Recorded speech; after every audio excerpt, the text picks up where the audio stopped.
Hello YouTube. Robert Alvarez, the Psychic Witch, also known as Mr. Lighting and a Fan. Have the same fan, but I have some beautiful brand new lighting. Anyway, the time is approximately 6:25 p.m. Eastern Time, and the date is Monday, May 11th, 2020. How you doing? So, before anything else, let me acknowledge my newest YouTube channel subscribers.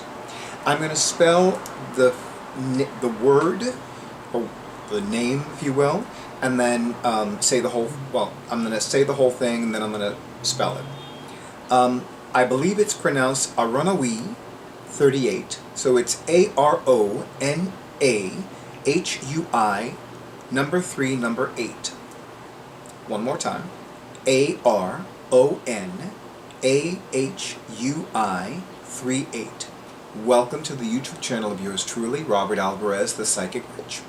And I'd also like to acknowledge my other newest YouTube channel subscriber, Asa Gillis. Thank you very much. I look forward to hearing from you as well, and that you are enjoying my videos. So, basically, I wanted to talk a little bit about what's been going on in the life of yours truly since last month and so far this month. So, what's been, I think that at this point, personally, and I'm just speaking for me, I have a better handle on all the stuff about COVID-19, also known as coronavirus, the practices, the recommendations, the lockdowns, the shutdowns, the pauses, the everything. There are some things that are still like a bit like, what's going on? And I finally have gotten over this stuff that I need to defend myself for leaving my apartment. I don't need to defend myself for that. There are some things that I simply cannot do from home. Delivery people love cash. I know this for a fact because I know a lot of delivery people. And I don't have an ATM in my apartment. It would be lovely to have an ATM in my apartment. I think it would be fantastic, actually. Self-replicating, self-automatically filling. I don't need to do anything. It just like automatically. It's like when I get down to my last $1,500, it goes back to above $1,500. I'm like, all right. But that's a lovely fantasy. But that's all it is, a fantasy. So, and, as some of you know, last year there were, oh my goddess, I'm stepping on. So Isis the alpha female has gotten into this habit of like being on the left side of my chair. Like when I face my laptop screen and my gorgeous new standalone widescreen monitor at the round table that I use as workspace, she's down here, where my left hand is down here. And here I am stepping on her because I didn't realize that she's there because I'm looking at you. And I'm like, oh, you're there again. And I'm like, oh my God. So she's okay. I mean, she didn't make any hisses or any sounds like that. So you know that Isis the alpha female is okay. Might be a little annoyed, but that's what happens when you insist on being where you are. Because I know you want to be where you want to be, and that's fine. But it's like there's a reason why I recommend that you not stay there. But she wants to be close to me, so anyway. And as I was saying, some of you know that last year there were a lot of things that I could not do for a variety of reasons. And one thing that I absolutely missed doing was spending time in nature. And I hardly had that opportunity last year. And I would say since about maybe a few days after the vernal equinox, I want to go to a nearby park at least once a month, and it has been joyous and fulfilling, and it has cleansed me and centered me and prospered me and spiritually uplifted me to do so. There's this park that's about 1 to 2 miles away from my apartment building, and it's beautiful and it's huge. And the last time that I went, and it's so funny because I am thoroughly convinced the great goddess wants me to go when it's raining. Because every time that I've gone, It's been a rainy day, a cloudy day. It hasn't been torrential, but it's been like, you know, I wouldn't wear leather, I wouldn't wear suede. It's been a rainy day. And it's been interesting, like, you know, the days that I go, it just happens to be raining. Or it's cloudy, and the sun does not come out. I mean, I know what day looks like, but still, it's just like, okay, this is how you want it, this is how it's going to be. The thing that's upset me the most with this situation is, as some of you know, I love going to Shakespearean productions. And every Shakespeare company that I have gone to in the past, and everyone that I wanted to go to this year, canceled their seasons. I wanted to finally have the Shakespeare Downtown experience. That's not happening. At least not happening in 2020. And interestingly enough, I wanted to experience the Hudson Valley Shakespeare Festival for the first time this year, and that's not happening. So it's disappointing, you know, and most of you know that I love attending cultural events. So, you know, and I never have a problem attending cultural events that have a fee. So, but you know, I mean, this year was going to be a combination of paid Shakespearean productions and free Shakespearean productions. So, you know, I'm not going to any one of them. It's just like, oh my God. So it's bittersweet. It's actually more bitter than sweet. I mean, I can look at it from a prosperity perspective that these are like unexpected money miracles that have arisen. I knew somebody who used to call them sideways money miracles, and I never understood that. When she would say that it was a sideways money miracle, I'd look at her like, what? But now I realize that there are things that are not happening this year that are money miracles in the sense that they're saving me money. And this is money that can be used for other things, for other experiences, for other bills and expenses. So, you know, it's one of those things. Anyway, before I go any further with this video, I want to acknowledge there was a wonderful video that Simon, also known as the Hermit's Cave, had done a few months back, and I happened to mention something called a sock. So I wanted to show an unused sock.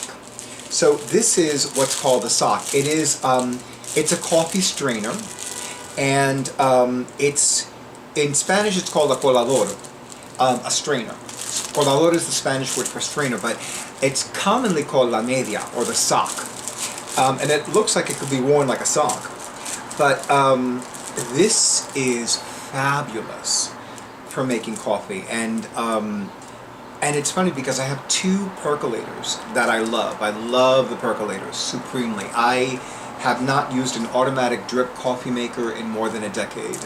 Actually, I've lived here since 2005, so actually for about a decade and a half, I have not used an automatic drip coffee maker. But when I discovered the percolator, I was thrilled. And now the sock, oh, the coffee is phenomenal. Coffee is just phenomenal. It's a little more hard work, it's a little more time intensive, but oh, it's worth it. So worth it. Anyway, and I want to mention that I'm drinking a cup of tea, specifically Twining's Darjeeling tea. Actually, I'm going to have my awesome audiovisual person do a close-up of each. So this is the sock, la colador de café, the strainer, the coffee strainer, or la media, the sock as we say in Spanish. And this, of course, is one of my personal favorite brands of teas, Twinings. I live for Twinings Earl Grey. Although Mad Witch did send me some Earl Grey of another brand years ago.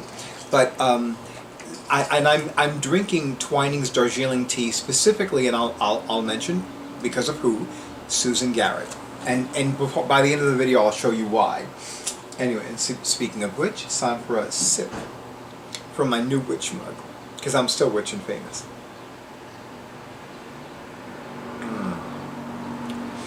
A little bit of raw turbinado sugar and light cream, and I'm set.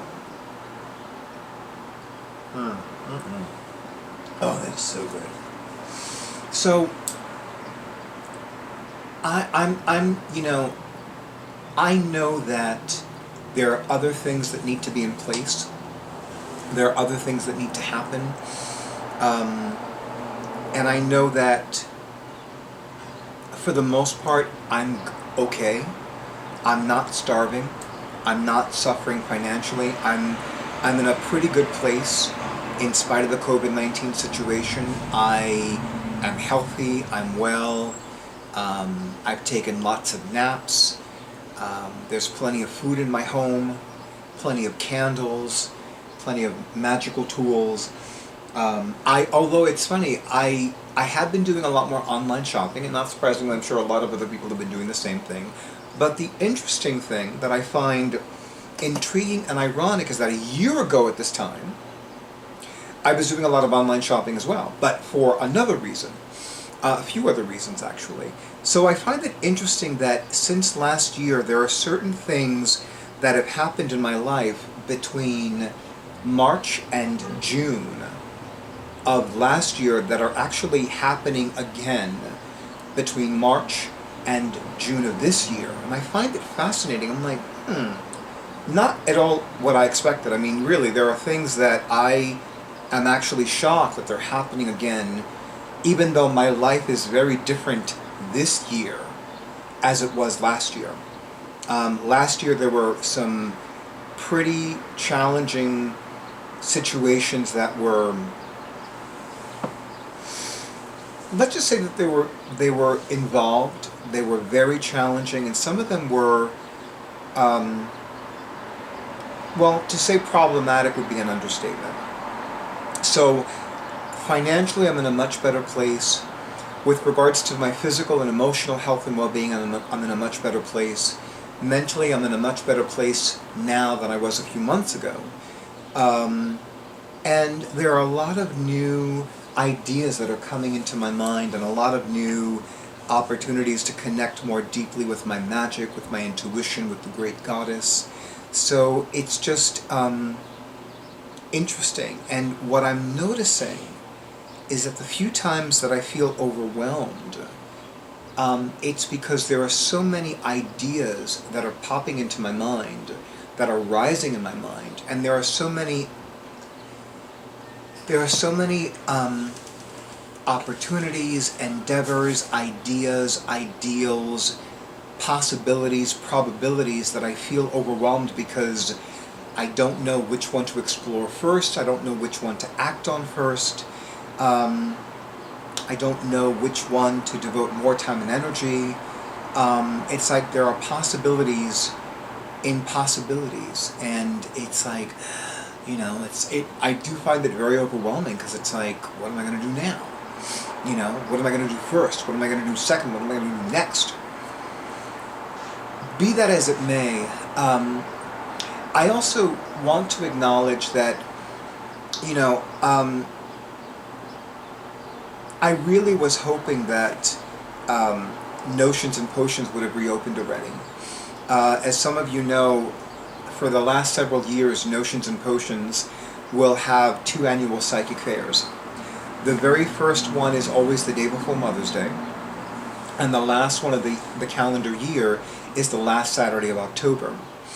Now, I had already decided that this year I would give readings at the psychic fair that was the day before Mother's Day, which was exactly 2 days ago.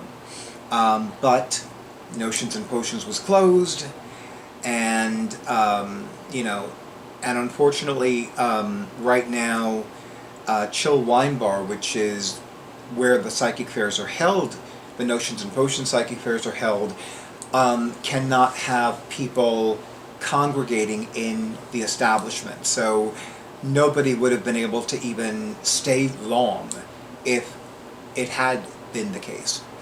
So I do feel a bittersweetness that, it was closed and the psychic fair didn't happen. And even though I know there will be another psychic fair, I had already decided that I would not be available for that psychic fair. First of all, the last Saturday of October 2020 is Samhain, which is a very powerful holy day for witches, pagans, magical practitioners, people like me. That's number one. And number two, it's also the date of the blue moon. Yes, October 2020 has 2 full moons. The first one being on October 1st, and the second one being on October 31st. And between a blue moon on Samhain, the different people coming in and out of the wine bar to drink wine and have readings, the Kitty Halloween parade, all the other events taking place, I figured, you know what, I don't want to be around that. In fact, I'm pretty certain that on the blue moon in Samhain, I will only be one place, and that's where I am right now. The thought of going out, I mean, somebody would have to make it really juicy for me to leave my apartment. Really juicy, like somebody is offering me an extraordinarily high amount of money to give readings at their Halloween costume party. That would be the only thing that would get me out of the apartment, and even then it would have to be everything would have to be so perfect and so prospering and so juicy and so delicious that it would be oh, I have to do this. I'd be a fool not to do this. So far, nothing like that has popped up. I don't know if it will. If it doesn't, I'm not losing sleep over it. Nor am I losing any hair over it either. But whatever it is, but yeah, so I'm totally, and I've already realized that there are some things that I will not be able to do until 2021. And I am okay with that. I'm really okay with that, actually. In fact, I kind of saw that beginning to happen just intuitively, even before receiving various emails. Although I was sad to find out that another theater company that I'd never even heard of until a few days ago, they canceled their 2020 season. I'm like, oh man, another one, And, I am one of those people that loves supporting the arts, so, but I'm going off on a tangent that I don't want to go on. And I do apologize for that. I am being reminded just how empathic I am. And I'm remembering to give myself permission to feel the emotions that are not pretty and uplifting, and the ones that remind me just how human I can be. But on a lighter note, so Susan Garrett, the reason why I'm drinking Darjeeling tea and why I'm wearing this beautiful shawl is because of you, but also every time I would see this series of cozy mysteries, I would always think of you. And this is the first installment in that cozy mystery series, and I'm going to have my awesome audiovisual person do a close-up of it. It's called Death by Darjeeling by Laura Childs, and it is the first in the Tea Shop Mystery series. By the way, I think there are 26 of these now. So I want to tell you, I'm enjoying this. I'm enjoying this a lot more than I thought I would. And, as somebody who follows the Cozy Mystery List blog, which is a WordPress blog, I have discovered just how popular food and beverage themed cozy mysteries are. Really, there is a divine abundance of cozy mysteries that focus on foods or beverages or both. So I'm only at chapter 2. I'm thoroughly savoring this, and yes, I do drink a cup of Darjeeling tea when I read this novel. For me, it's sacrilege. How could I not drink a cup of Darjeeling tea when I'm reading Death by Darjeeling by Laura Childs? Anyway, YouTube. So, as always, thank you so much for honoring who I am and what I do. I apologize if this video is a little too depressing. That was neither my intention nor my desire. Sometimes it happens that way. But I do want to thank you to those of you who have been availing yourselves of my psychic services, those of you who have already had a phone reading with me, a Skype reading with me, an email reading with me, and those of you who have already decided to take the plunge and have a reading for yourselves for the first time in 2020, the year of a solid, balanced foundation, or those of you that are preparing to have the opportunity to give somebody that you love and adore a gift of a reading with yours truly. And, you know, you can always give a Mother's Day gift a little late, by the way. Anyway, thank you very much. Have a good night, and peace and many blessings, and stay tuned for the next video. Until then.